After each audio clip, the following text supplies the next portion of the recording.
Invité de ce journal, Maître William Bourdon, bonjour et merci de répondre aux questions de France 24. Vous êtes l'avocat français d'Alexei Navalny. Première question, est-ce que entre hier et ce dimanche matin, vous avez des nouvelles de la dépouille d'Alexei Navalny?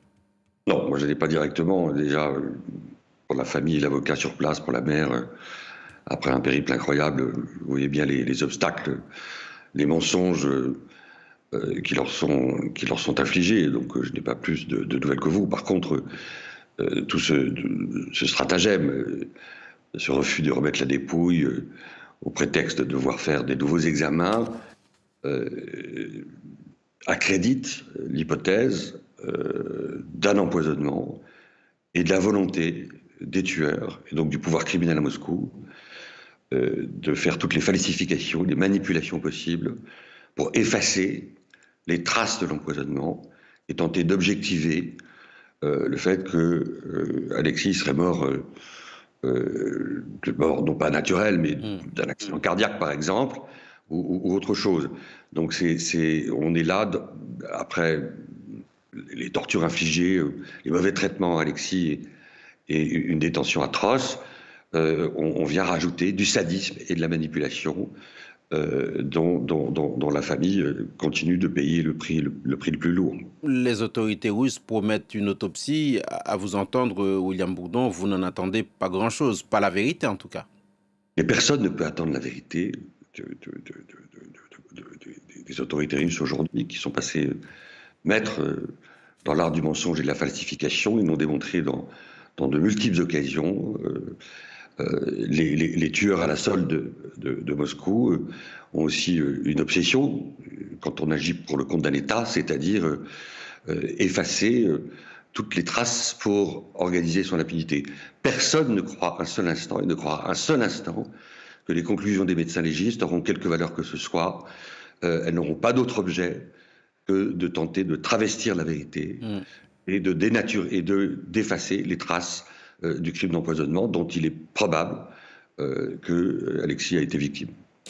Vous dites que sa mort est une injonction à poursuivre le combat. Quelle forme prendra ce combat, William Bourdon? D'abord, pour les citoyens du monde entier qui essayent chaque matin de se lever en se disant qu'ils doivent apporter leur petit édifice à protéger les libertés publiques, le bien commun, à trouver des solutions face aux menaces qui pèsent sur les grands intérêts généraux, les grands intérêts publics, à lutter contre la corruption. Oui, c'est injuste qui a disparu. Il fait partie, Alexis, de ces communautés très rares. Je l'avais rencontré à Berlin, une rencontre tout à fait émouvante et bouleversante. Il fait partie de ces justes qui, à mon avis, dont la disparition nous fait injonction à ceux qui en ont la possibilité d'agir pour le bien commun et d'être d'une certaine façon fidèle à son legs et son héritage. Alors évidemment, ça devient extrêmement compliqué pour les citoyens russes. On le voit avec ces images.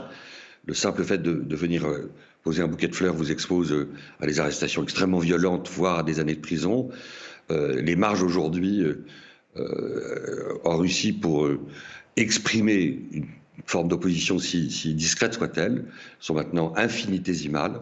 Et au fond, ce qu'a fait Poutine avec la mort de Navalny, c'est un gigantesque bras d'honneur au monde entier, à l'Occident, en disant « Je suis maître chez moi, je fais ce que je veux, et rien ne m'empêchera d'exercer mon droit de vie ou de mort sur les citoyens russes ou ailleurs. » Maître William Bourdon, vous promettez aussi d'œuvrer pour que, je vous cite, je cite votre communiqué, pour que Vladimir Poutine puisse rendre des comptes. Comment? Alors, évidemment, l'échelon national en Russie, il n'y a aucune espèce d'option possible pour la famille, puisqu'on sait que la justice, elle le démontre tous les jours, est à la solde du pouvoir politique pour habiller ses basses œuvres.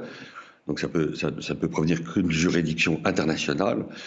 Il faut se souvenir que Vladimir Poutine fait déjà l'objet d'un mandat d'arrêt international diffusé par le procureur de la Cour pénale internationale pour certains des crimes commis en Ukraine.